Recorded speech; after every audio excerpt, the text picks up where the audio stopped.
In the gleaming corporate towers of downtown Seattle, a single mother and financial analyst was about to discover evidence that would destroy her career. What started as late-night overtime work took a shocking turn when she came face-to-face, with invoices showing her CEO's $12 million yacht purchase, made just days after cutting employee salaries by 40%. Sarah Mitchell wasn't your typical corporate whistleblower. For 6 years, she had spent her life climbing the ladder at Meridian Solutions, known for her methodical precision and unwavering loyalty to the company. When she encountered those damning financial documents buried in misfiled folders, she had no idea she was walking into a battle that would pit her against one of Seattle's most powerful executives and transform her from compliant employee into a symbol of corporate accountability. Before we jump back in, tell us where you're tuning in from, and if this story touches you, make sure you're subscribed, because tomorrow I've saved something extra special for you. The fluorescent lights hummed overhead in conference room, casting their familiar harsh glow across the polished mahogany table.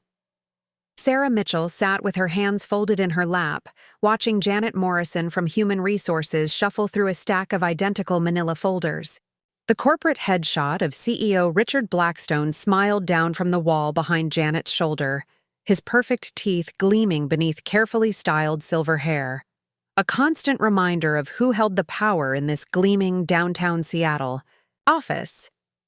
"I know this is difficult news," Janet began, her voice carrying the practiced sympathy of someone who'd delivered bad news before. "But due to current economic hardships affecting our industry, Meridian Solutions has made the difficult decision to implement temporary salary reductions across multiple departments." Sarah's breath caught. Around the conference table, 12 other faces reflected her own growing dread. She recognized most of them. Tommy Rodriguez from Operations sat 2 chairs down, his weathered hands gripping the edge of the table. Maria Santos from Accounting stared at her folder as if it might spontaneously combust. The silence stretched until it became suffocating. "The reductions will be 40% of your current salary, effective immediately," Janet continued, her tone remaining professionally neutral. "We understand this is a significant adjustment, but these measures are necessary to ensure the long-term viability of our company during these challenging times." 40%. The number hit Sarah like a physical blow. She'd been expecting something. The tech industry had been volatile lately, and she'd heard whispers about belt tightening. But 40%? Her methodical mind immediately began calculating. Her current salary of $85,000 would drop to $51,000. Her mortgage payment alone was $2,800 a month.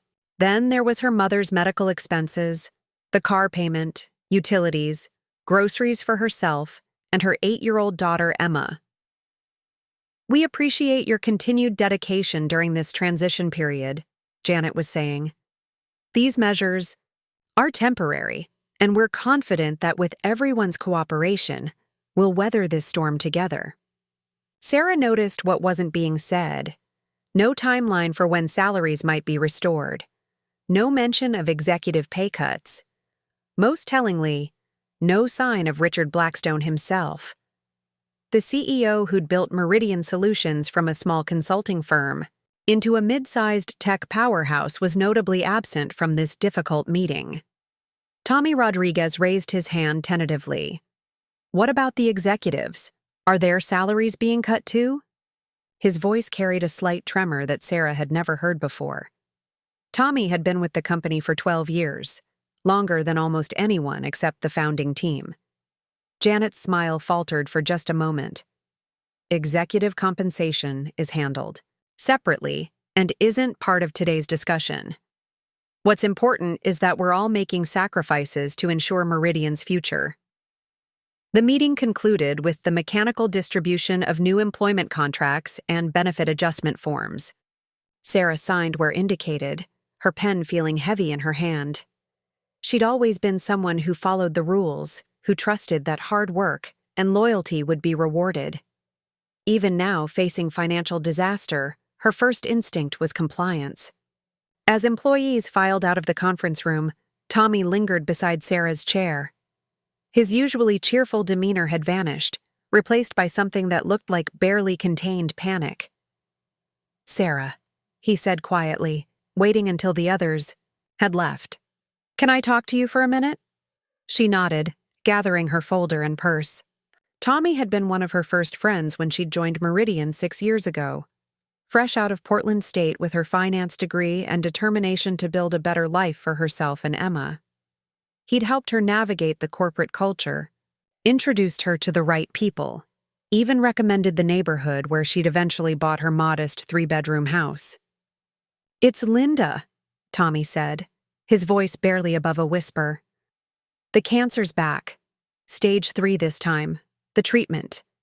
The new immunotherapy her oncologist wants to try. Our insurance covers some of it, but we're looking at maybe $60,000 out of pocket over the next year." Sarah felt her stomach drop. She'd known Linda Rodriguez for years, had attended Emma's birthday parties and barbecues at their house. Linda was one of those people who remembered everyone's birthday, who organized the office Christmas gift exchanges, who somehow managed to raise 3 kids while working part-time as a substitute teacher. "Tommy, I'm so sorry. I had no idea it had come back. We've been trying to keep it quiet. You know how it is. Don't want people treating you differently at work." He laughed bitterly. "Guess that doesn't matter now. 40%. I don't know how we're going to make it work." They stood in the empty conference room, 2 middle-aged employees contemplating the wreckage of their carefully planned lives. Through the floor-to-ceiling windows, Sarah could see the Seattle skyline stretching toward Elliott Bay. From this height, the city looked prosperous and vibrant, full of Amazon's gleaming towers and Google's expanded campus. The disconnect between that view and their current reality felt surreal. After Tommy left, Sarah returned to her cubicle on the 14th floor. The open office concept that had once felt modern and collaborative now seemed designed for surveillance. She pulled up her personal finance spreadsheet, a habit from her college days when every dollar had mattered. The numbers stared back at her with unforgiving clarity. Monthly take-home after the salary cut, approximately $3,400. Mortgage, $2,800. Her mother's prescription medications, $400. Car payment, $320. Utilities, $200. Emma's after-school program, $300. That left $380 for groceries, gas, clothing, and any unexpected expenses. And that calculation assumed she'd receive the full salary amount, not accounting for taxes or benefit adjustments. The call to her mother was the hardest part of the day.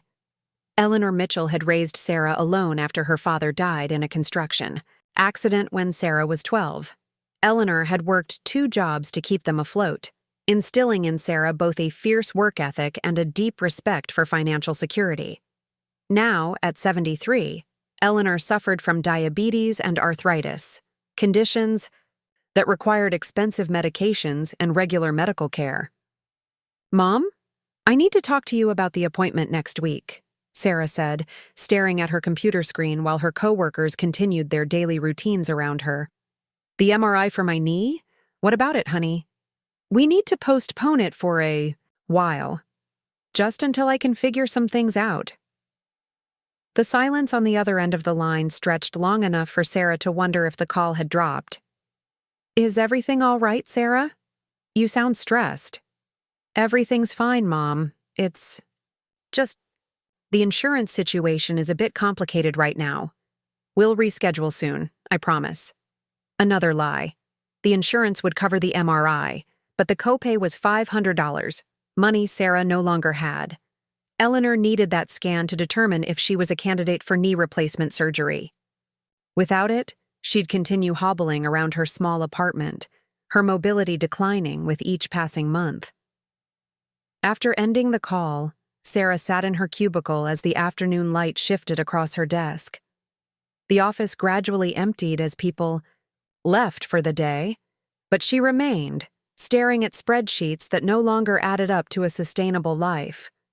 She'd worked so hard to build stability for herself and Emma. The house in Fremont with its small garden where Emma played. The good school district. The sense that they were finally, truly secure. At 7 p.m., with most of the office dark, Sarah was still at her desk, running calculations on different scenarios. Maybe she could refinance the house, though interest rates had risen significantly. Maybe she could find a weekend job, though that would mean less time with Emma. Maybe she could ask Eleanor to move in with them, splitting expenses while providing better care. None of the numbers worked. Even with the most optimistic projections, she was looking at a choice between keeping her house and affording her mother's medical care. The American dream she'd fought so hard to achieve was crumbling beneath the weight of corporate decision-making. Sarah closed her laptop and gathered her things, but the weight of her new reality pressed down on her shoulders like a physical burden. As she waited for the elevator, she caught sight of the executive floor. Directory. Richard Blackstone's office occupied the entire northwest corner of the 32nd floor, complete with its own conference room and private elevator access. She wondered what it felt like to deliver news that would devastate hundreds of families, while remaining insulated from the consequences. The elevator arrived with a soft ding, and Sarah stepped inside, already planning to return early tomorrow to start working on the quarterly reports that might help prove her continued value to the company. The weight of uncertainty followed her home, where Emma waited with homework questions and stories about her day, blissfully unaware that their world had shifted beneath their feet. Sarah's fingers moved across the keyboard with mechanical precision, the soft clicking echoing through the nearly empty 14th floor. It was past 9 p.m. on a Wednesday, and the Meridian Solutions office had taken on the eerie quality that all corporate spaces possessed after hours, shadows stretching between cubicles, the hum of ventilation systems more pronounced in the jocund absence of human chatter, security lights casting geometric patterns across the polished floors. She'd been staying late every night since the salary cuts were announced 2 weeks ago, driven by a desperate hope that extra effort might somehow shield her from future reductions. The quarterly financial reports weren't due for another week, but Sarah had always been ahead of schedule. Now, with her reduced salary, being indispensable felt like her only protection. The coffee had gone cold hours ago, but Sarah continued sipping it anyway, needing the ritual more than the caffeine. She was deep in the third quarter expense analysis when she noticed the file path error. The document she'd been trying to access, Q3. Operational expenses, seemed to have been moved or renamed. Sarah frowned, double-clicking through the company's labyrinthine folder structure. Meridian's financial filing system had always been a maze, designed more by accident than intention, as the company grew from startup to mid-size corporation. Sarah had become one of the few people who could navigate it efficiently, a skill that made her valuable, but also meant she often served as the unofficial IT support for other departments. She found herself 3 levels deep in a folder marked Executive Administration when she spotted a subfolder labeled Q3 Expenses, Confidential. That was odd.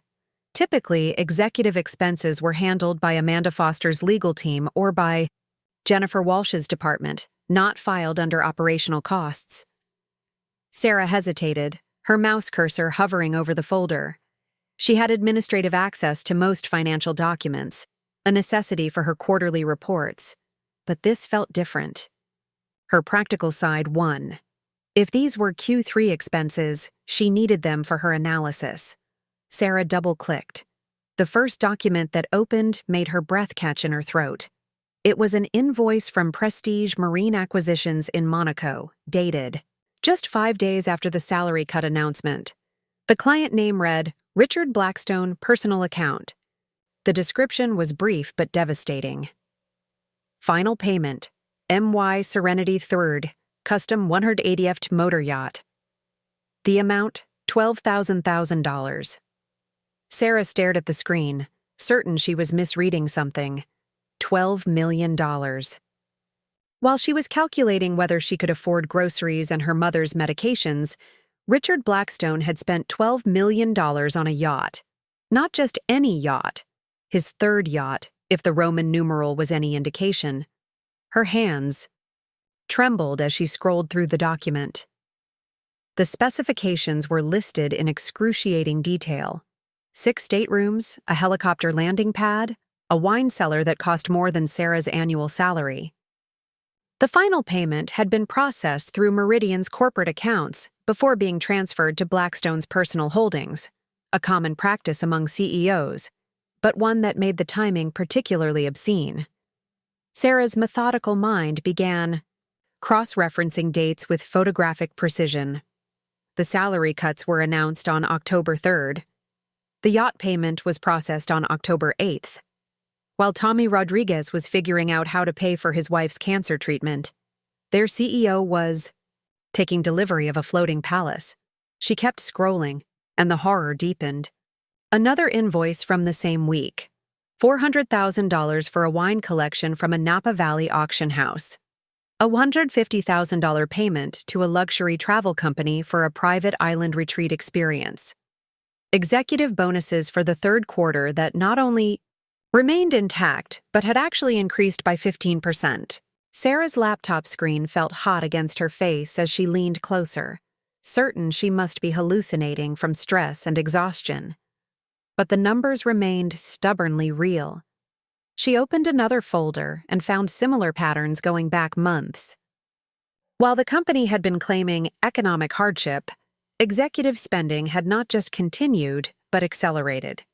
The sound of her own ragged breathing seemed to fill the empty office. Sarah fumbled for her phone, her finger hovering over the camera icon. This was evidence. This was proof that the economic hardship crushing her colleagues was a lie designed to fund executive excess. She started taking screenshots, her hands shaking so badly she had to retake several photos. Each image felt like theft, but also like justice. The yacht invoice, the bonus structures, the luxury purchases made while employees were choosing between medicine and mortgage payments. "Sarah, you okay?" The voice made her jump so violently, she nearly knocked over her cold coffee. David Rivera stood at the entrance to her cubicle, his laptop bag slung over his shoulder and his security badge still clipped to his button-down shirt. At 26, David was one of Meridian's youngest employees, hired straight out of the University of Washington's computer science program. His thick-rimmed glasses and perpetually rumpled appearance made him look even younger, but Sarah had learned to respect his technical expertise and quiet intelligence. "David, you scared me!" Sarah's voice came out higher than normal. She quickly minimized the window, but not before David's sharp eyes caught the glimpse of financial documents. "Sorry, didn't mean to sneak up on you. Saw the light from IT support and wanted to make sure everything was okay. You've been working pretty late lately." He paused, studying her face with concern. "You look like you've seen a ghost." Sarah forced a laugh that sounded hollow even to her own ears. "Just tired. These quarterly reports are killing me." But David had always been observant, a trait that made him excellent at debugging code and troubleshooting system issues. He noticed the way Sarah's hands were trembling, the pale cast to her skin, the way she kept glancing at her minimized screen as if it might explode. "Sarah, what's wrong? And don't say nothing. I can practically see your heart beating from here." The kindness in his voice nearly broke her resolve. David had been one of the few bright spots in the aftermath of the salary cuts, often staying late to help overwhelmed colleagues with technology issues, quietly organizing coffee fund contributions for people who could no longer afford their daily Starbucks runs. His own salary had been cut. Everyone below the executive level had been affected. But he seemed to take it in stride with the resilience of someone who'd grown up understanding that financial security was never guaranteed. Sarah started, then stopped. How could she explain what she'd just discovered? How could she burden David with knowledge that could destroy both their careers? "Look, whatever it is, maybe I can help," David said gently. "I know things have been rough since the cuts. If it's a technical issue with the files..." Sarah made a decision that would change everything. She turned her monitor slightly so David could see the screen, then reopened the folder containing Blackstone's yacht invoice. David's expression shifted from concern to confusion to dawning horror as he read the document. His engineering mind, trained to identify problems and inefficiencies, immediately grasped the implications. "Jesus Christ," he whispered. 12 million? While they're cutting our salaries? "It gets worse," Sarah said, her voice barely audible. She showed him the other invoices, the executive bonuses, the pattern of excess that had continued even as rank-and-file employees suffered. David sank into the empty chair beside her cubicle, his face pale behind his glasses. This is fraud, isn't it? I mean, maybe not legally, but morally." "I don't know what it is," Sarah admitted, "but I know it's wrong." They sat in silence for several minutes, the weight of the discovery settling between them like a physical presence. The building's heating system cycled on with a soft whoosh, and somewhere in the distance, a security guard's radio crackled, with routine check-ins. "What are you going to do?" David finally asked. Sarah stared at the yacht invoice, at the casual expenditure that represented more money than most people would see in a lifetime. She thought about Tommy Rodriguez's wife, facing cancer treatment without adequate insurance coverage. She thought about her mother postponing necessary medical care. She thought about the hundreds of Meridian employees who were about to discover that their American dreams were less important than their CEO's third yacht. "I don't know," she said. But even as the words left her mouth, she realized that wasn't entirely true. Deep in her chest, beneath the shock and fear, something harder was crystallizing, something that felt dangerously like resolve. The weekend stretched before Sarah like an endless expanse of sleepless hours and moral warfare. She'd barely slept since Wednesday night. The yacht invoice burned into her retinas every time she closed her eyes. David had promised to keep what they'd discovered between them, but the weight of the secret felt like carrying a live grenade with a loose pin.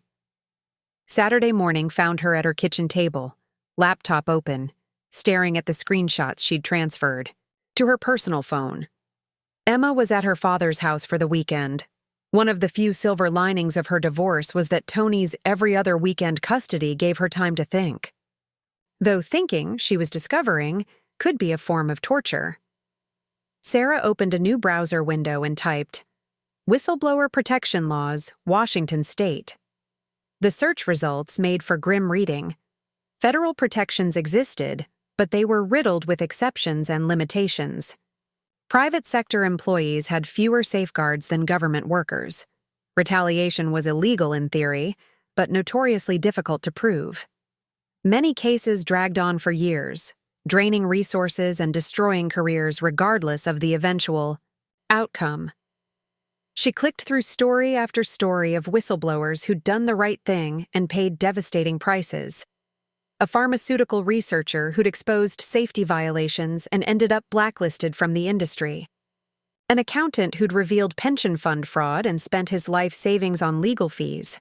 A tech worker who'd reported privacy violations and never found employment in Silicon Valley again. The coffee in her mug had grown cold, but Sarah barely noticed. She was deep in a Department of Justice report about retaliation patterns when her phone rang. Eleanor Mitchell's contact photo, a picture from last Christmas where her mother was laughing at one of Emma's jokes, filled the screen. Paste the following call to action that's in green to let people know they can subscribe and click on another video. Hi, Mom.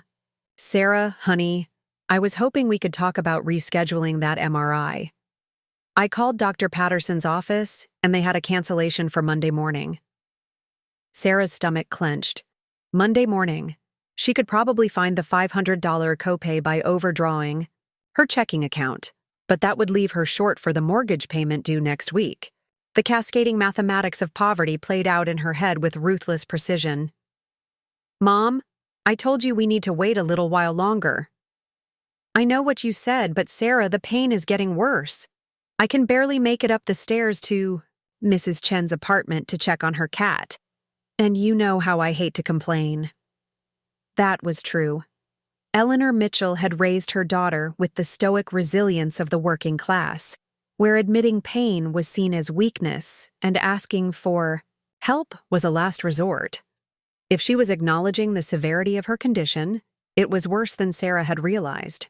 "Just give me a few more weeks, okay? I'm working on some things at work that might help with the financial situation."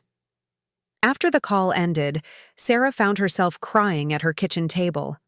Ugly, frustrated tears that felt like they'd been building pressure for weeks. Through her window, she could see her neighbor loading camping gear into his SUV, probably heading to the mountains for a weekend of hiking and normalcy. The scene seemed to mock her trapped situation. She needed air. Sarah grabbed her jacket and walked to the small coffee shop on 15th Avenue, a place called Grind Coffee where she sometimes worked on weekends when Emma was with her father. The familiar smell of espresso and the buzz of Saturday morning conversations usually soothed her, but today even the cheerful atmosphere felt oppressive. Settling into a corner table with her laptop, Sarah opened a new document and began typing. "To whom it may concern. I am writing to report serious financial irregularities at Meridian Solutions." She deleted the line and started again. "Dear SEC, I have discovered evidence of potential securities fraud." Delete. "Dear Seattle Tribune, I am a Meridian Solutions employee with evidence of corporate misconduct." Delete. Each attempt felt either too formal, too accusatory, or too naive. How did you condense the betrayal of hundreds of employees into a coherent complaint? How did you explain that a CEO's yacht purchase represented the difference between a cancer patient receiving treatment and facing bankruptcy? "Excuse me, are you okay?" Sarah looked up to find a weathered man in his 60s standing beside her table. He wore a faded army jacket and carried himself with the straight-backed posture of someone who'd served in the military. His eyes held the particular kind of weariness that came from understanding exactly how unfair the world could be. "I'm fine, thank you," Sarah said, quickly closing her laptop. "Sorry, didn't mean to intrude. It's just, I've been sitting over there for an hour and I recognize that look. That's the expression of someone trying to decide whether to do the right thing when the right thing might cost them everything." Sarah studied his face more carefully. There was something familiar about him, though she couldn't place where they might have met. "I'm Bill," he said, extending a calloused hand. "Bill Morrison. I usually sit outside Pike Place Market with a sign, but sometimes I treat myself to real coffee when the weather's bad." The recognition hit her then. She'd seen him dozens of times during her lunch walks downtown, a homeless veteran with intelligent eyes and a cardboard sign that read, "Disabled Vet, Anything Helps." She'd given him money occasionally, but like most people, she'd never really seen him as a complete person with a history and wisdom. "Sarah," she said, shaking his hand. "Sarah, I don't know what decision you're wrestling with, but I can tell you this. I spent 30 years in middle management at Boeing before they restructured my department out of existence. Pension disappeared, health insurance evaporated, and I was too old to start over but too young for Social Security. You know what I regret most?" She shook her head. "Not speaking up about the safety shortcuts I saw them taking in the 90s. Told myself it wasn't my problem, that someone else would handle it, that keeping my head down was the smart play." He paused, looking out the window toward the city skyline. 2 years later, there was an incident.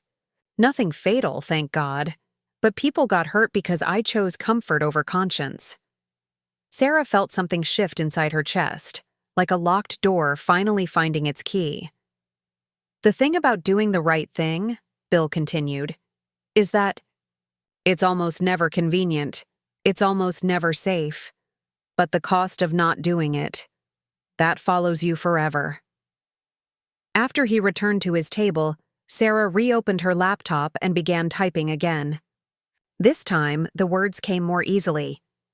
"My name is Sarah Mitchell, and I am a senior financial analyst at Meridian Solutions. I am writing to report evidence of corporate financial misconduct that I believe violates both the trust of shareholders and the welfare of employees." She wrote steadily for 2 hours, documenting everything she'd discovered, cross-referencing dates and amounts, building the case with the same methodical precision she brought to quarterly reports. When she finished, she had a 5-page document that laid out Meridian's hypocrisy in devastating detail. But she didn't send it. Not yet. Instead, Sarah spent Sunday researching former whistleblowers who'd survived their ordeals with their integrity and sanity intact. She needed to understand not just the risks, but the strategies that might help her navigate them. By Sunday evening, she had a name: Helen Martinez, a former tech industry whistleblower who'd exposed accounting fraud at a major software company and now worked as an advocate for corporate accountability. Sarah found contact information for Helen's consulting firm and drafted a careful email requesting a confidential meeting. As she hovered over the send button, her phone buzzed with a text from Emma. "Mom, Dad's taking me to see the new aquarium. Exhibit tomorrow. Can't wait to tell you about the sharks." The innocent enthusiasm in her daughter's message crystallized everything. Emma deserved to grow up in a world where adults did the right thing, even when it was hard. Especially when it was hard. Sarah hit send. The coffee shop Helen Martinez had chosen sat tucked between a vintage bookstore and a tattoo parlor on Capitol Hill, the kind of place that attracted artists, activists, and people who valued conversations over corporate networking. Sarah arrived 15 minutes early, her nerves making punctuality impossible. She'd spent the morning changing clothes 3 times, uncertain what one wore to meet a professional whistleblower. Helen Martinez was easy to spot when she entered at exactly 2 p.m. 55 years old with steel gray hair pulled back in a practical ponytail, she moved with the measured confidence of someone who'd learned to assess every room for potential threats. Her handshake was firm, her eye contact direct, but Sarah noticed the way Helen positioned herself with a clear view of both the entrance and the back exit. "Thank you for meeting me," Sarah said as they settled into a corner booth. "I wasn't sure you'd respond to my email." "Your message was refreshingly specific," Helen replied, stirring honey into her black coffee. "Most people who contact me are vague about their situations, either from paranoia or because they're fishing for information they shouldn't have.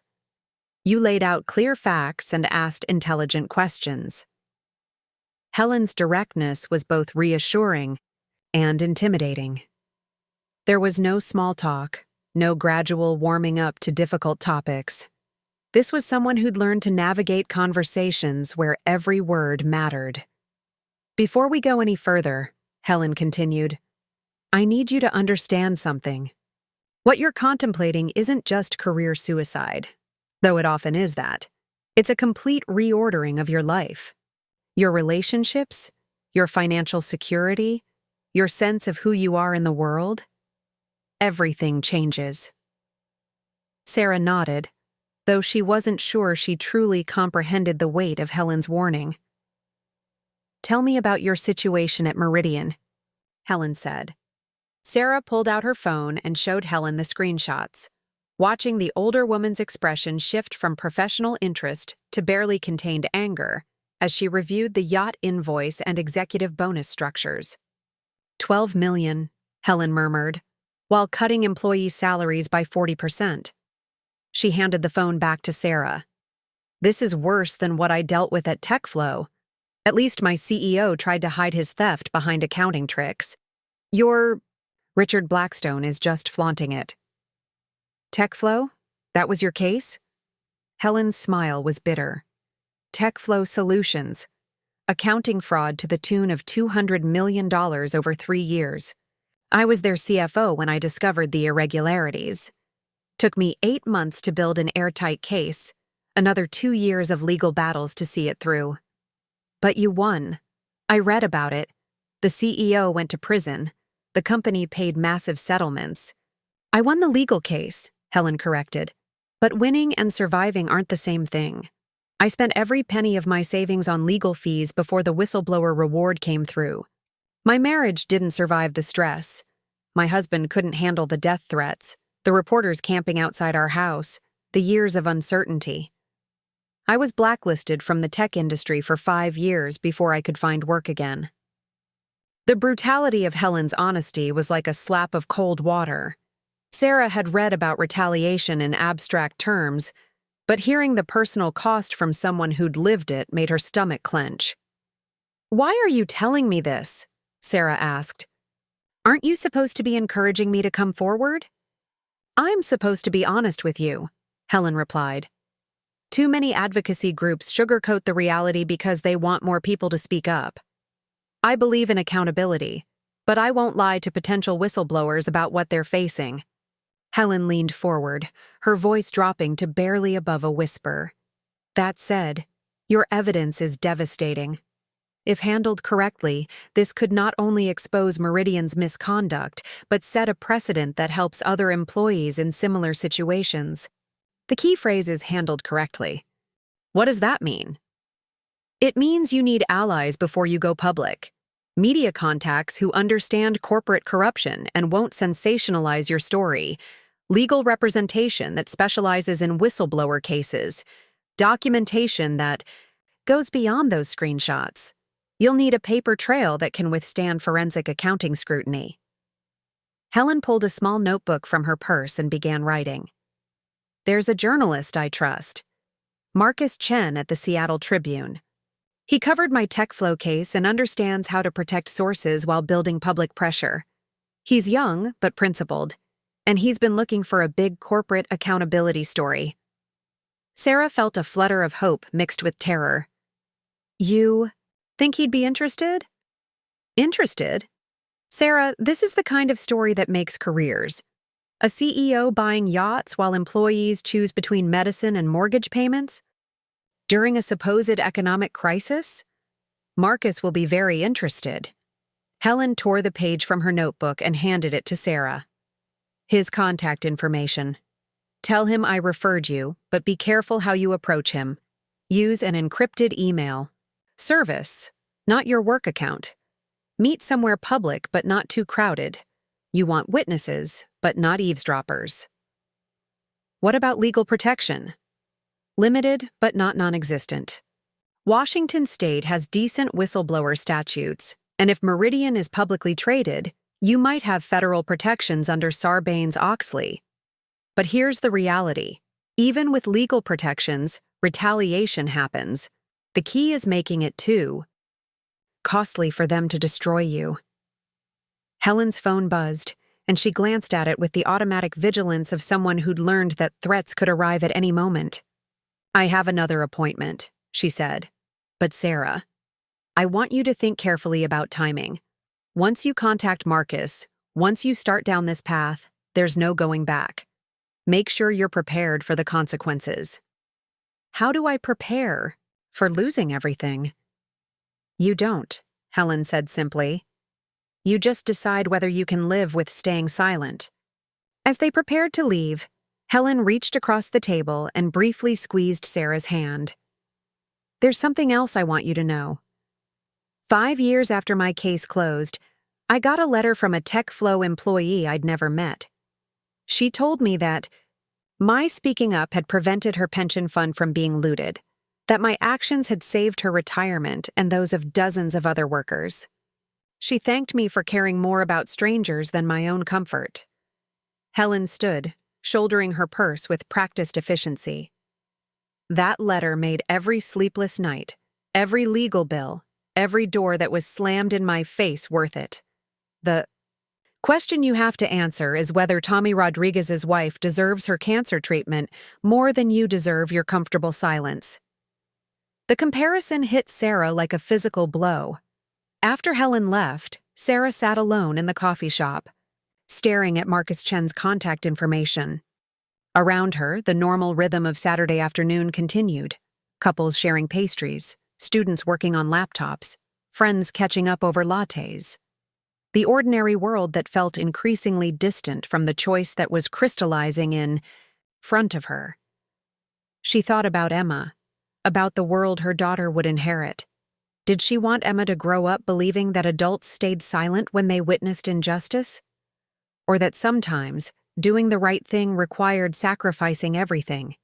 Comfortable and safe? Sarah pulled out her phone and began composing an encrypted email to Marcus Chen. The encrypted email to Marcus Chen had been sent at 11:47 p.m. on Sunday night, composed and recomposed a dozen times before Sarah finally found the courage to hit send. His response came at 6:15 a.m. Monday morning. Can meet today. Pike Place Market. Rachel's Ginger Beer Stand. 12:30 p.m. Bring everything. Now, standing in the organized chaos of Pike Place Market during lunch hour, Sarah felt exposed despite the crowd. Tourists jostled past with cameras and shopping bags. Fishmongers called out their daily specials, and the mingled scents of fresh coffee and ocean air filled the space. She'd chosen a small table near Rachel's ginger beer stand, positioning herself where she could watch the entrance while maintaining anonymity in the crowd. Marcus Chen arrived precisely on time, moving through the market with the efficient stride of someone who belonged in Seattle's urban landscape.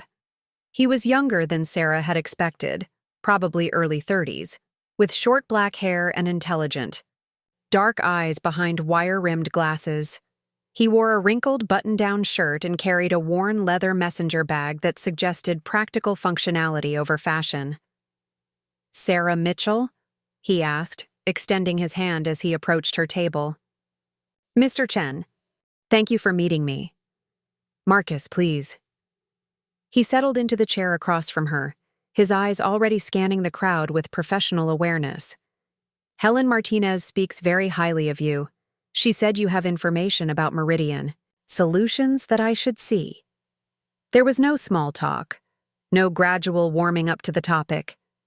Marcus Chen possessed the same direct efficiency that Helen had displayed, the mark of someone who'd learned that dancing around difficult subjects wasted precious time.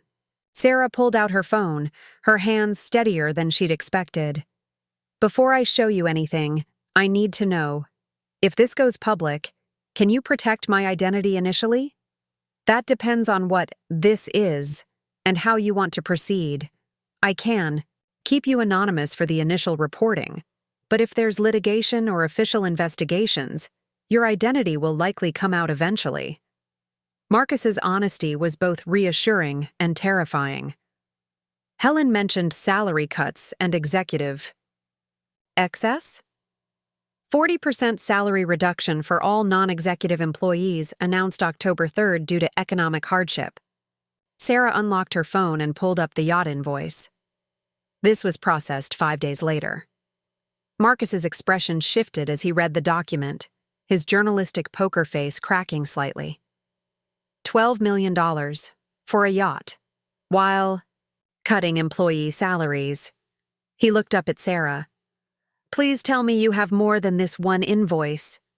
Sarah scrolled through her screenshots. Executive bonuses maintained and increased during the same period, multiple luxury purchases, a pattern going back months. She showed him the wine collection invoice, the private island retreat, the bonus structures that protected upper management while devastating rank-and-file employees. Marcus pulled a small notebook from his messenger bag and began writing rapidly. "How did you access these documents?" "I'm a senior financial analyst. I have legitimate access to most company financial records for quarterly reporting purposes. These were misfiled in the wrong directory." Accidentally misfiled or intentionally hidden? "I honestly don't know. Could be either." Marcus nodded, still writing. "What's your employment history with Meridian?" 6 years. Started as a junior analyst, worked my way up. No disciplinary actions, consistently positive performance reviews." Sarah paused. "I have a daughter. I need this job. Or at least I needed it before they made it financially impossible to survive on." "Tell me about the impact of the salary cuts."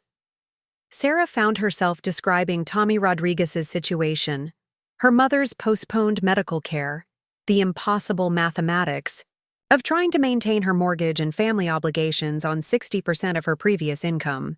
Marcus listened without interrupting, occasionally jotting notes, but mostly maintaining the focused attention of someone who understood that behind every corporate scandal were real people facing real consequences. I've been investigating Meridian for months, Marcus said when Sarah finished. Stock buybacks while claiming cash flow problems, executive compensation packages that seemed excessive even by tech industry standards. But I needed concrete evidence, and Richard Blackstone has been very careful about keeping his personal finances separate from public scrutiny. What kind of investigation? The kind that's been going nowhere without a source inside the company. Marcus leaned forward, his voice dropping despite the market noise around them. Sarah, this is exactly the kind of story that changes how people think about corporate accountability. But once we publish, there's no going back. Meridian will know the leak came from inside, and they'll use every resource to identify and destroy whoever exposed them. The weight of his words settled between them like a physical presence. Sarah watched a group of tourists haggling over salmon prices nearby, their laughter and excitement seeming to come from another world entirely. Helen told me about the personal costs, Sarah said, but she also told me about the letter she received years later from an employee whose pension she'd saved. I keep thinking about Tommy Rodriguez's wife facing cancer treatment she can't afford while Richard Blackstone buys his third yacht. Marcus studied her face carefully. You're sure about this? I'm terrified, but I'm sure. Okay. Marcus pulled out his phone.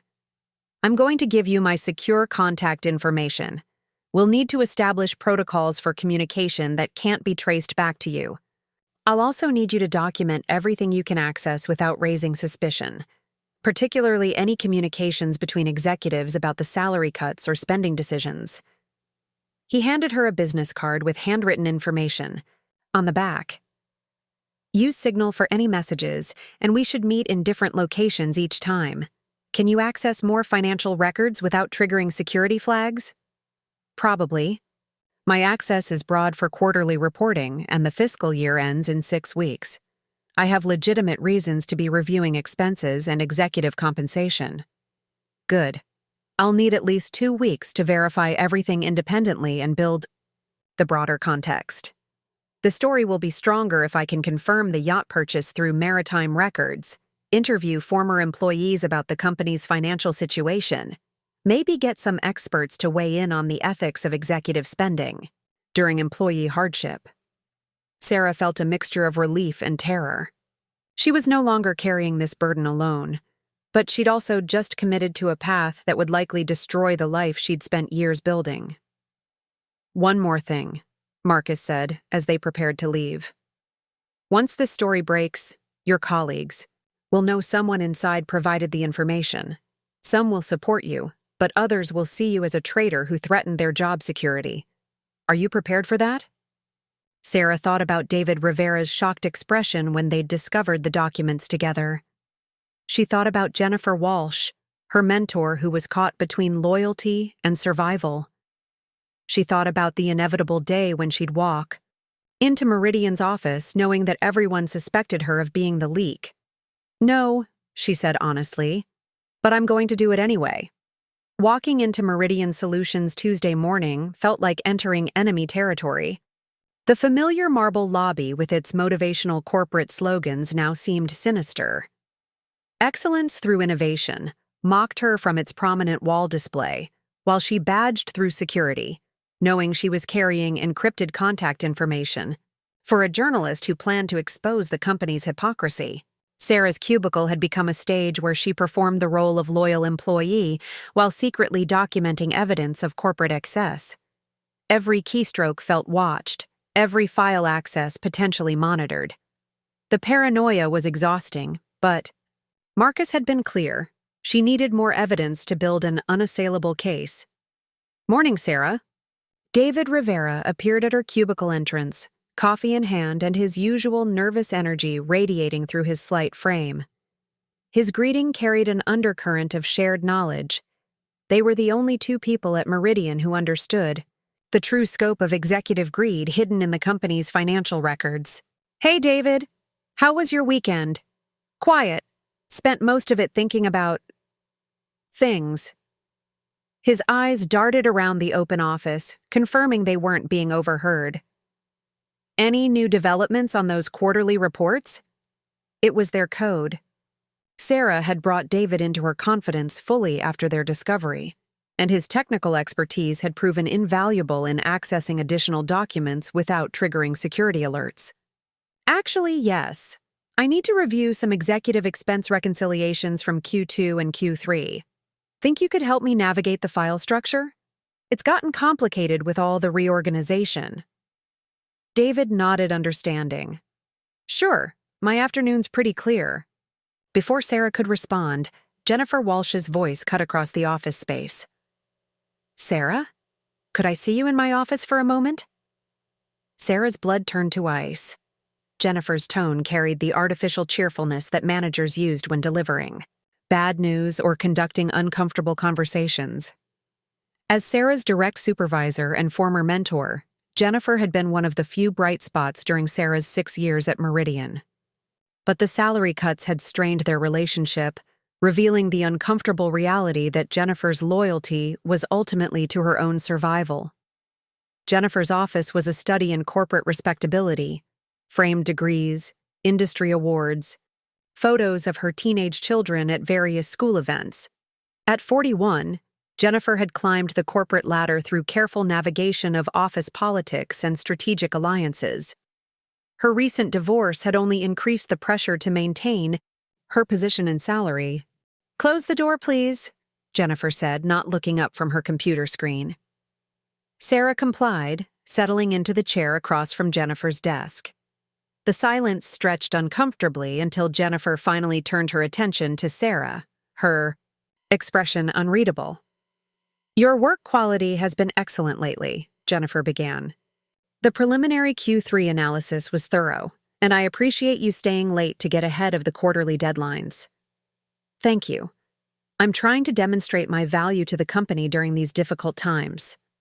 That's what I want to talk about. Jennifer leaned back in her chair, studying Sarah's face. You've been working very late recently. Security reports show you've been accessing the building after 9 p.m. several times in the past 2 weeks. That's unusual for you. The accusation hung in the air between them. Sarah forced herself to maintain steady eye contact while her mind raced through possible responses. I'm just trying to stay ahead of the quarterly reports. With the reduced staffing, I want to make sure everything's complete and accurate. And the file access logs? You've been reviewing executive compensation data that's not typically part of your quarterly responsibilities. Sarah's heart hammered against her ribs. Someone was monitoring her access patterns, which meant her activities had triggered attention at higher levels. Probably Amanda Foster's legal department, or even corporate security. I'm being thorough, Sarah said carefully.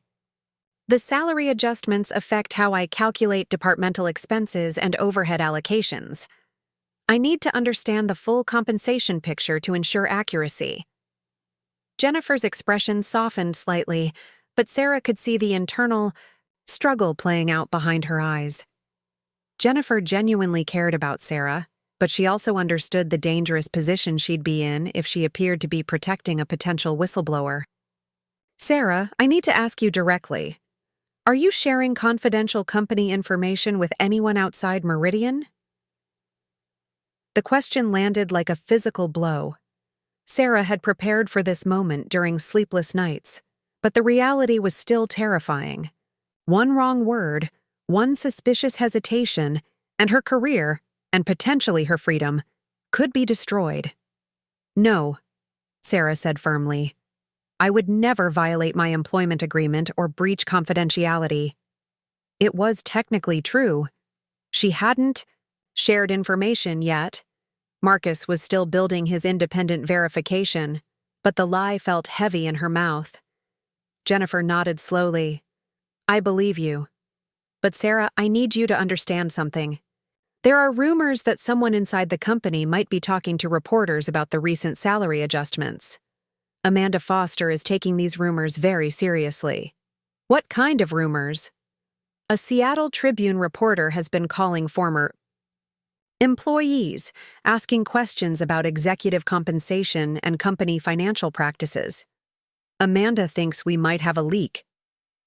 Sarah's throat went dry. Marcus had mentioned he would be conducting background interviews, but she hadn't realized how quickly those conversations would generate internal concern. "Are you warning me about something specific?" Jennifer leaned forward, her voice dropping to almost a whisper. "I'm telling you that Amanda Foster has requested security audits on anyone with access to sensitive financial data. That includes you, me, and about a dozen other people.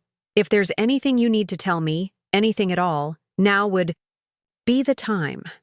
The moment crystallized into perfect clarity. Jennifer was offering her one last chance to confess, to throw herself on the mercy of the company and hope for leniency.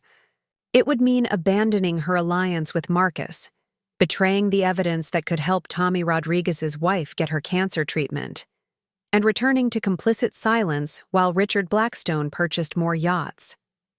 "There's nothing to tell," Sarah said. "I'm doing my job." Jennifer held her gaze for several long seconds, then nodded. "Okay. But Sarah, be careful. Amanda Foster doesn't give people the benefit of the doubt." After leaving Jennifer's office, Sarah returned to her cubicle with her hands shaking. David immediately noticed her distress and found a reason to visit her workstation. "What happened?" "They're watching," Sarah whispered. "Security audits, access logs, the whole thing." David's face paled behind his glasses. "Do they know?" "Not yet. But Marcus's background interviews are generating attention. We need to be more careful." That afternoon, while David created digital distractions by running legitimate system maintenance that would obscure their file access patterns, Sarah methodically documented additional evidence. Executive travel expenses that dwarfed most employees' annual salaries. Board meeting minutes that revealed cavalier discussions about right-sizing the workforce while maintaining competitive leadership compensation. Each document felt like adding weight to a scale that was approaching its tipping point. The evidence was becoming overwhelming, but so was the risk of discovery. At 6 p.m., as the office emptied around them, Sarah sent Marcus an encrypted message. "Timeline may need to accelerate. They're investigating leaks." His response came 30 minutes later. "How long do we have?" Sarah looked around the nearly empty office, thinking about Amanda Foster's security audits and Jennifer's worried warnings. Tomorrow would bring new scrutiny, new risks, new chances for discovery. "Maybe a week," she typed back. "2 at most." The next 3 days blurred together in a dangerous dance of evidence gathering and counter-surveillance. Sarah and David worked with the methodical precision of a bomb disposal team, extracting damning documents while covering their digital tracks. Each evening brought encrypted messages to Marcus, building a devastating portfolio of corporate excess that went far beyond a single yacht purchase. Thursday night, after most of the office had emptied, David's technical wizardry proved invaluable. He'd discovered that executive expense reports were automatically backed up to a legacy server that maintained looser access controls, a remnant from Meridian's smaller, more trusting days that no one had bothered to secure properly. "Look at this," David whispered, pulling up spreadsheets on Sarah's screen. "March through September, 7 months of executive business expenses that are completely personal." Sarah scanned the entries, her anger building with each line item. Richard Blackstone had charged $45,000 for his daughter's wedding flowers as a client entertainment expense. Amanda Foster had billed $12,000 worth of spa treatments as executive wellness initiatives. CFO Michael Harrison had expensed a $30,000 wine cellar renovation as facilities improvement. "They're stealing," Sarah said quietly. "Not just taking excessive compensation, actually stealing through fraudulent expense reports." "It gets worse." David scrolled down to a section marked Strategic Consulting Fees. "Look at these payments to Blackstone Consulting LLC. That's Richard's personal company. Meridian paid his own firm $200,000 in consulting fees during the same quarter they announced the salary cuts." Sarah photographed everything, her phone's camera capturing evidence that would expose years of systematic fraud. The pattern was clear. While employees suffered, Executives had treated the company treasury as their personal piggy bank. Friday morning brought an unexpected development. Marcus had published a preliminary article in the Seattle Tribune titled, "Corporate Salary Cuts Surge While Executive Compensation Remains Protected." He hadn't named Meridian specifically, but the piece quoted several anonymous sources describing patterns of executive excess during employee hardship that were unmistakably familiar. The article's impact was immediate. By 10 a.m., Amanda Foster had called an emergency meeting for all department heads. Sarah watched from her cubicle as Jennifer Walsh and other managers filed into the main conference room, their faces tense with the knowledge that someone inside their company had likely inspired the article. Tommy Rodriguez stopped by Sarah's desk during the lunch hour, his usual warmth replaced by exhausted worry. "Did you see that Tribune article?" he asked, settling into David's empty chair. "The one about executive pay during salary cuts?" "I saw it," Sarah said carefully. Linda read it and started crying. Not sad crying, angry crying. She said it was like reading about our exact situation. Tommy's hands trembled slightly as he spoke. The article mentioned a tech company where executives got bonuses while employees lost 40% of their salaries. That's us, isn't it? Sarah felt the weight of her secret pressing against her chest. Tommy deserved to know that someone was fighting for him, but revealing her involvement would destroy everything Marcus was building. "I don't know," she said, "but I hope whoever's speaking up keeps doing it." Tommy nodded slowly. "Linda starts her new treatment Monday. We're going to max out our credit cards and hope for the best." "But Sarah, whoever leaked this information to that reporter, they're a hero. They're standing up for people like us who can't afford to lose our jobs by speaking out." After Tommy left, Sarah found herself crying at her desk, tears of frustration and determination that she quickly wiped away before anyone could notice. The afternoon brought a devastating development. Amanda Foster emerged from the executive conference room and walked directly to Jennifer Walsh's office. Through the glass walls, Sarah could see the animated conversation, Amanda's gestures becoming increasingly aggressive, while Jennifer's posture grew more defensive. 20 minutes later, Jennifer appeared at Sarah's cubicle, her face pale. "Sarah, I need to see you, now." This time, Amanda Foster was waiting in Jennifer's office, her sharp suit and predatory smile making the space feel suddenly cramped. At 45, Amanda possessed the kind of ruthless intelligence that had made her indispensable to corporate executives who valued protection over ethics. "Ms. Mitchell," Amanda began without preamble, "I'm conducting interviews with all employees who have access to sensitive financial data. It's routine, given recent media attention about our industry." "Of course," Sarah replied, forcing her voice to remain steady. "Can you account for your file access over the past 2 weeks? You've been reviewing documents outside your normal quarterly responsibilities." Sarah had prepared for this question, but Amanda's direct approach was still unnerving. "I've been comprehensive in my quarterly analysis, including executive compensation data that affects departmental calculations. Specifically, you accessed Richard Blackstone's personal expense reports on Tuesday night at 8:47 p.m. Can you explain why those documents were relevant to your quarterly analysis?" The precision of Amanda's knowledge was terrifying. They weren't just monitoring access logs. They were tracking every file, every timestamp, building a case against potential leakers. "Executive expenses are part of overhead calculations," Sarah said. "I need comprehensive data for accurate reporting." Amanda smiled coldly. "Ms. Mitchell, let me be very clear. Confidential company information belongs to Meridian Solutions. Any unauthorized disclosure would constitute theft of proprietary data, breach of employment contract, and potentially criminal fraud. The legal consequences would be severe." "I understand my obligations. I hope you do." Amanda stood, gathering her files with theatrical precision.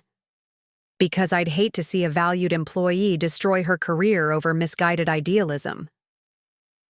After Amanda left, Jennifer slumped in her chair, looking older than her 41 years. Sarah, please tell me you're not involved in whatever's happening. I'm doing my job, Sarah repeated, but the words felt hollow.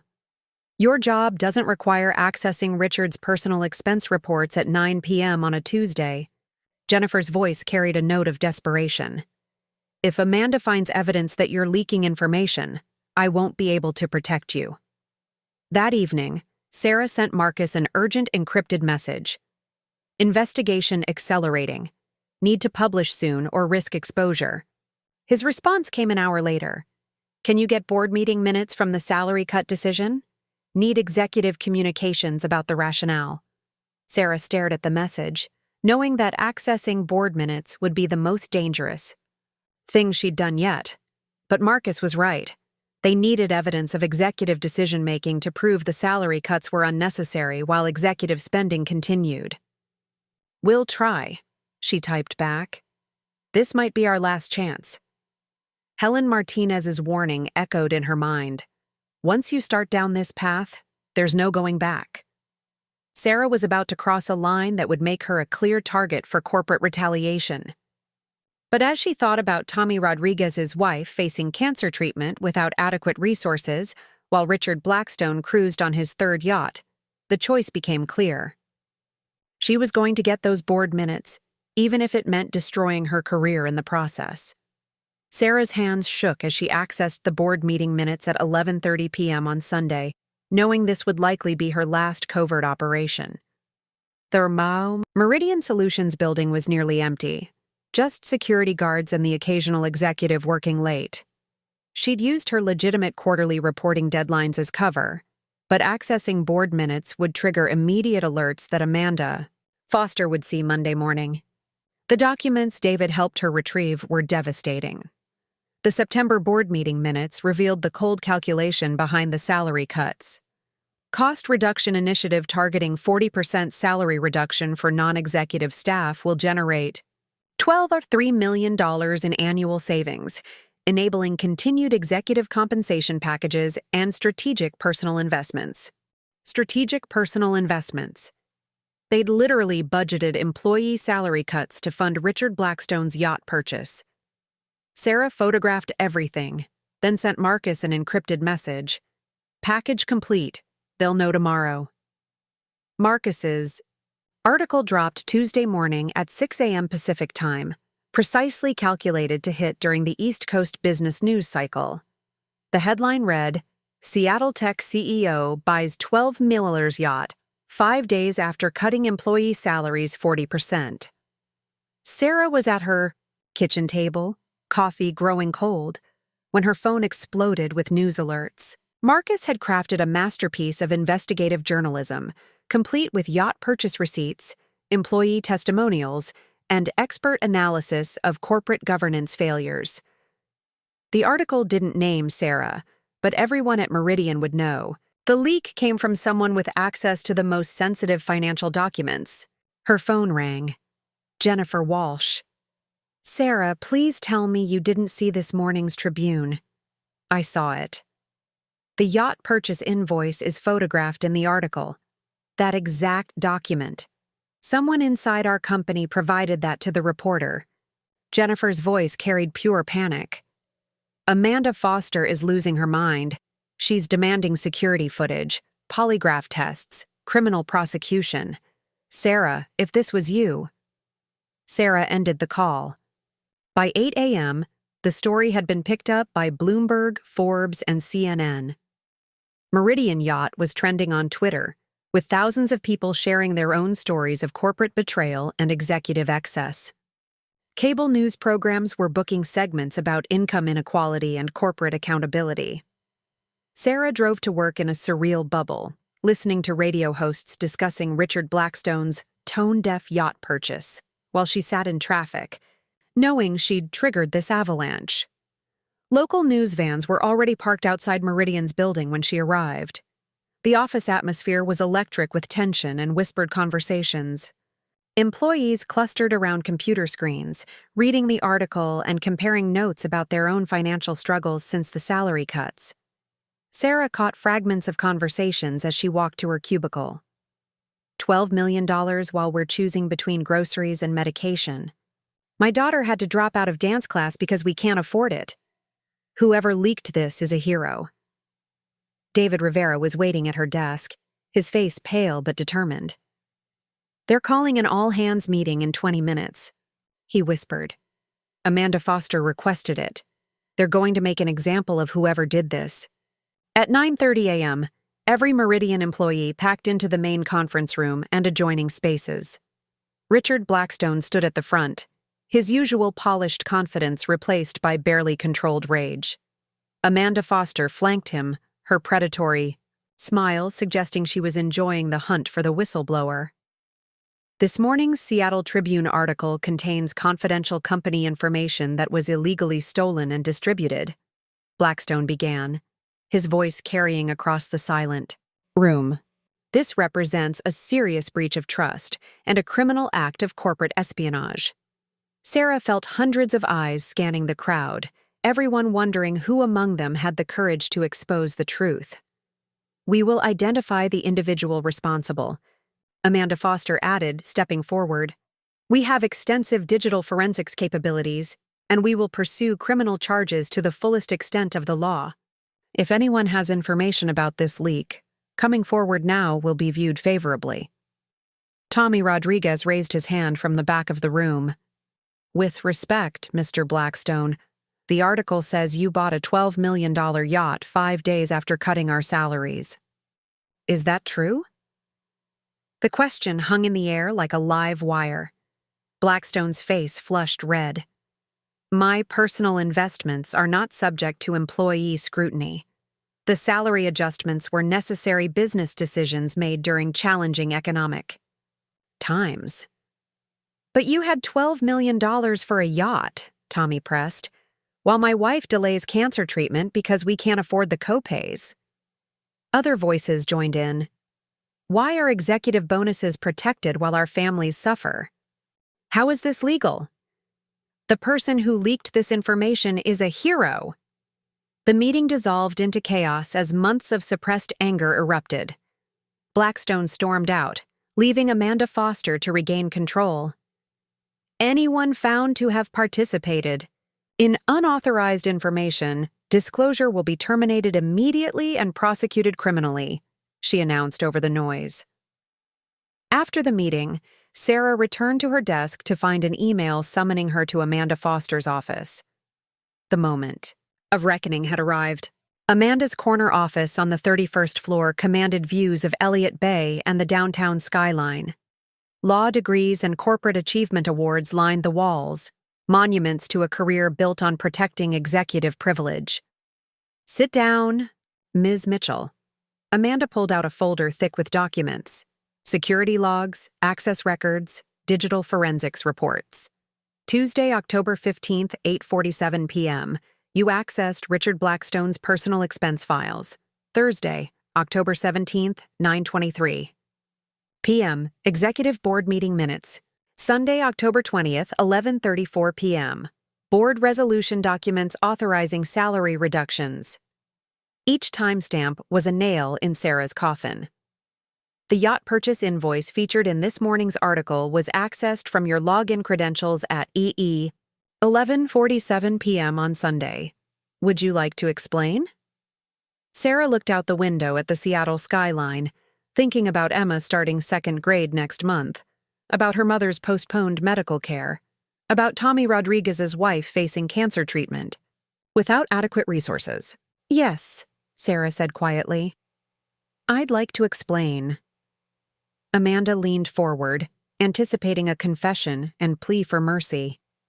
I provided those documents to Marcus Chen at the Seattle Tribune because Richard Blackstone and this company's executive team are stealing from employees while lying about economic necessity. Sarah's voice grew stronger with each word. While Tommy Rodriguez's wife delays cancer treatment, our CEO buys yachts. While employees lose their homes, executives increase their bonuses. Someone needed to tell the truth. Amanda's smile was predatory. Ms. Mitchell, You've just confessed to theft of proprietary information, breach of contract, and violation of multiple confidentiality agreements. Security will escort you from the building immediately. You'll be hearing from our attorneys."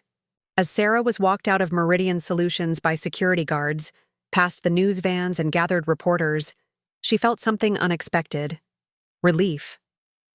The secret that had consumed her life for weeks was finally public. The truth was out. Consequences be damned. Her phone buzzed with a text from Marcus Chen. "Ready to go on record?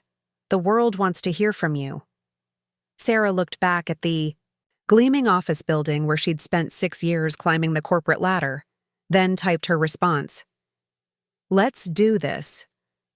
The first lawsuit arrived by courier at 6 a.m. Wednesday morning, 48 hours after Sarah's public confession. She was barely awake, still processing the surreal experience of being interviewed by Marcus Chen for a follow-up article, when the doorbell rang. The legal documents were thick enough to choke a horse: civil theft charges, breach of contract, violation of confidentiality agreements, and a demand for $2. $3 million in damages. Amanda Foster had moved with surgical precision. Mom, who was that? Emma asked, padding into the kitchen in her pajamas, her 8-year-old face innocent of the storm that was about to engulf their lives. "Just someone delivering papers for work, sweetheart. Want some pancakes?" But even as Sarah tried to maintain normalcy for her daughter, her phone was exploding with notifications. News outlets requesting interviews, supporters offering encouragement, trolls hurling accusations, a few messages that made her blood run cold. "Traitors get what they deserve, and we know where you live." Helen Martinez called at 7:30 a.m. "I saw the lawsuit. Amanda Foster doesn't mess around." Helen's voice carried the weariness of someone who'd fought these battles before. "How are you holding up?" "I'm terrified," Sarah admitted, watching. Emma poured syrup on her pancakes with the concentration of someone whose biggest worry was getting the ratio right. "They're demanding millions in damages. I don't have millions. I don't even have thousands anymore." "That's the point. They want to destroy you financially before you can mount any defense. It's psychological warfare." Helen paused. "But Sarah, I have good news. I've been talking to some colleagues and we want to help. There's a legal defense fund for whistleblowers, and your case is exactly what it was designed for." The relief was overwhelming. "Helen, I can't ask you to—" "You're not asking. We're offering. What you did matters, and you shouldn't have to face this alone." By Thursday morning, the retaliation escalated. David Rivera called, his voice shaky with anger and fear. "They fired me," he said. "Security escorted me out this morning. They're claiming I helped you access unauthorized files." "David, I'm so sorry. This is my fault." "No, it's not. It's their fault for creating a system where telling the truth gets you destroyed." David's voice grew stronger. "But Sarah, you need to know, they're not stopping with us.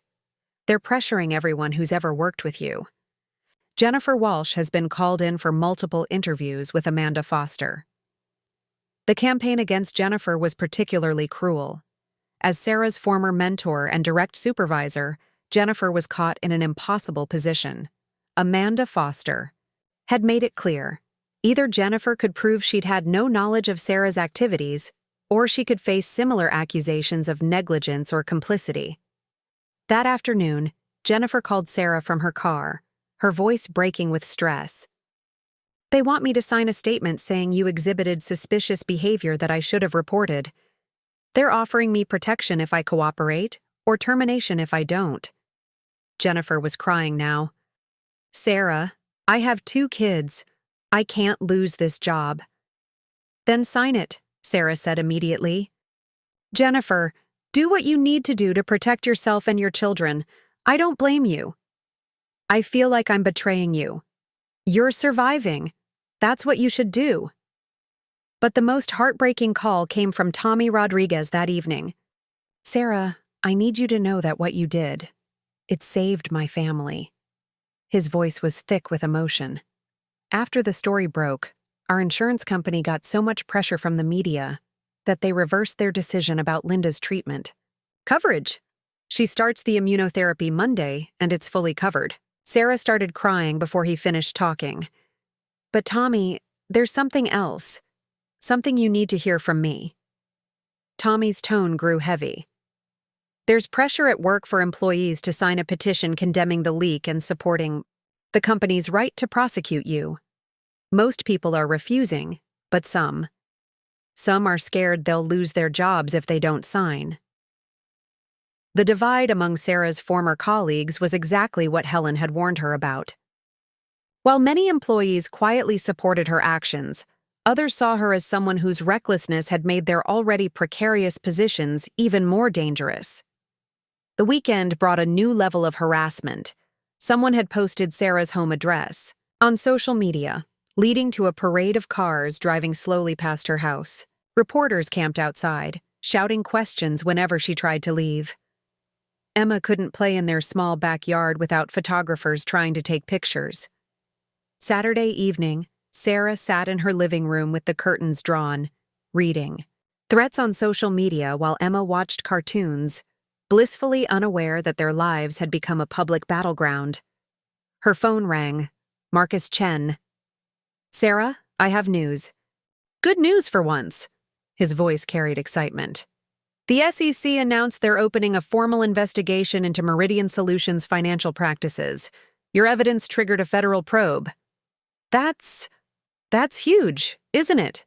It's everything. It means the government believes your allegations have merit. It also means you might qualify for federal whistleblower protections and potentially financial compensation if fraud is proven. The irony wasn't lost on her. While Amanda Foster was trying to destroy her with legal fees and public harassment, federal investigators were validating everything Sarah had risked her life to expose. "There's more," Marcus continued. "I've been contacted by employees from 3 other tech companies who say they have similar evidence of executive excess during employee hardship. Your story is inspiring other people to come forward." Sunday brought the most surprising development yet. Helen Martinez appeared at Sarah's door with coffee and the steely determination of someone who'd decided to make a stand. "I'm moving in for a few days," Helen announced, settling into Sarah's kitchen as if it were the most natural thing in the world. "You shouldn't face this alone, and frankly, having another adult here might discourage some of the more aggressive harassment." "Helen, you don't need to." "Yes, I do. This is bigger than just your case now. What's happening to you is happening to whistleblowers everywhere. If we let them destroy you with impunity, it sends a message to every other potential truth teller that speaking up isn't worth the cost." That evening, as Emma played in her room and Helen helped Sarah organize legal documents, Sarah felt something she hadn't experienced since this whole nightmare began. Hope. Not for her career, that was likely over. Not for her financial security, that was certainly destroyed. But hope that her sacrifice might actually matter, that Tommy Rodriguez's wife would get her treatment, that other employees might find the courage to speak truth to power. The battle was far from over, but for the first time since walking out of Meridian Solutions, Sarah felt like she might not be fighting it alone. 6 months later, Sarah Mitchell sat in a Capitol Hill coffee shop, not the same one where she'd first met Helen Martinez, but a smaller place that had become her regular sanctuary, reviewing testimony notes for the congressional hearing scheduled for the following week. The spring Seattle rain drummed against the windows, creating a cocoon of intimacy around her corner table, where she'd become a familiar sight to the baristas and regulars. The woman who'd once calculated quarterly reports in a corporate cubicle had been transformed into something she'd never imagined, a reluctant symbol of corporate accountability. Her hair was shorter now, touched with premature gray that she'd decided not to hide. The stress lines around her eyes told the story of 6 months spent navigating federal investigations, media interviews, and the slow reconstruction of a life after whistleblowing. Her phone buzzed with a text from Marcus Chen. "Blackstone indictment unsealed. SEC found $47 million in fraudulent expenses over 3 years. You did it." Sarah stared at the message, feeling a complex mixture of vindication and exhaustion. Richard Blackstone would face federal fraud charges that could result in decades in prison. Meridian Solutions had agreed to a $150 million settlement with shareholders and was implementing new transparency measures under federal oversight. The yacht, his precious third yacht, was being sold to help pay restitution. But victory felt different than she'd imagined during those desperate early days. When she'd first discovered the invoices, the coffee shop door chimed, and Tommy Rodriguez entered, shaking rain from his jacket. His face carried a light that had been absent during those dark weeks after the salary cuts. Linda's cancer was in remission. The immunotherapy that had become possible through insurance coverage forced by media pressure had worked better than anyone had dared hope. "How's Emma adjusting to the new school?" Tommy asked, settling into the chair across from her. It had become their monthly tradition, these coffee meetings where two survivors of corporate warfare checked in on each other's recovery. "She loves it. The arts program is amazing, and being farther from downtown means fewer reporters trying to interview her about what Mommy did." Sarah's smile was tinged with sadness. Emma had handled the upheaval with the resilience of childhood, but the transition from their old life had been jarring for an 8-year-old. "And your mom?" "Thriving. The knee replacement surgery went perfectly, and she's been helping me with the consulting business. Turns out decades of working-class pragmatism are excellent preparation for advising potential whistleblowers." Sarah's new venture, Mitchell Accountability Consulting, had grown from desperation into purpose.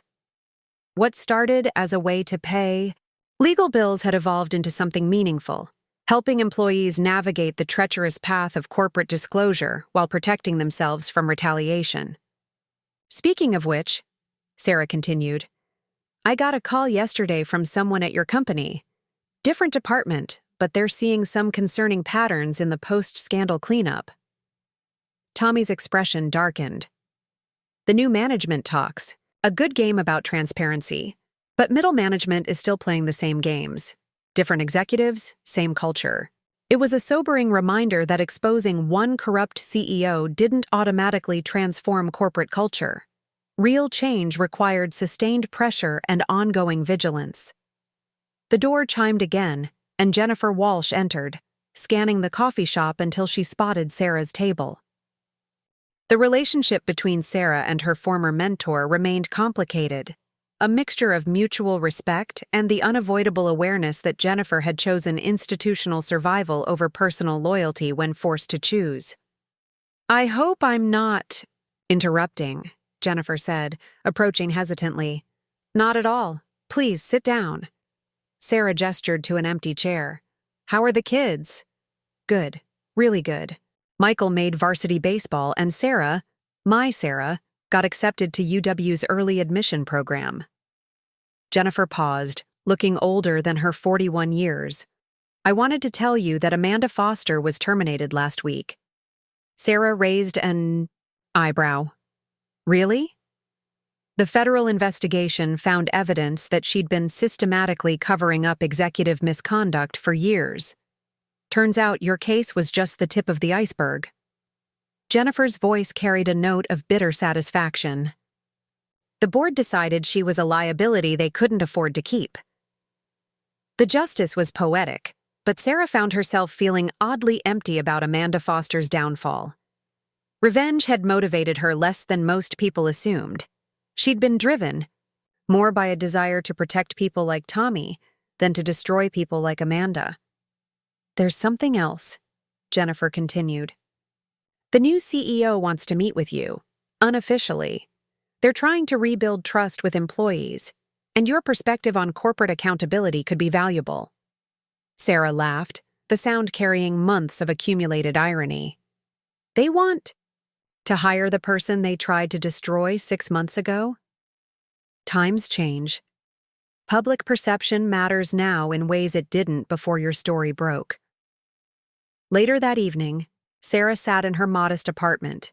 She'd lost the house but found that smaller spaces felt more manageable anyway, helping Emma with homework while reviewing her testimony for the congressional hearing. The Subcommittee on Corporate Accountability wanted her insights on strengthening whistleblower protections, a conversation that might actually result in legal changes that protected future truth-tellers. Helen Martinez called at 8 p.m. their regular check-in time. "Ready for Washington?" Helen asked. "As ready as I can be. The testimony is solid, and Marcus will be covering the hearing for national distribution." "You know what the best part is?" Helen's voice carried satisfaction. "The foundation we started has funded legal defense for 12 other whistleblowers in the past 6 months. Your case opened doors that were locked shut before." After ending the call, Sarah tucked Emma into bed and stood by her daughter's window, looking out at the Seattle skyline. The city looked different now, not because it had changed, but because Sarah's perspective had transformed. The gleaming corporate towers that had once represented aspirational success now reminded her that every building contained human stories of ambition, sacrifice, and moral choice. Her phone buzzed with an encrypted message from an unknown number. "Ms. Mitchell, I work for a pharmaceutical company in Portland. I've discovered evidence that we're overcharging Medicare for medications while receiving federal subsidies. I read about your case and I think I need help. Can we talk?" Sarah smiled, typing her response. "Of course. When can you meet?" The cycle continued. Somewhere in corporate America, another person was wrestling with the choice between comfortable silence and costly truth. Sarah Mitchell, who'd once been terrified of losing her comfortable life, had become the person who helped others find the courage to speak up when speaking up mattered most. The receipt for Richard Blackstone's yacht had cost her everything she'd thought she wanted, but it had given her something she'd never known she needed: the knowledge that ordinary people could still challenge corrupt systems, and that sometimes doing the right thing was worth any price. Up next, you've got 2 more standout stories, right on your screen. If this one hit the mark, you won't want to pass these up. Just click and check them out, and don't forget to subscribe and turn on the notification bell so you don't miss any upload from us.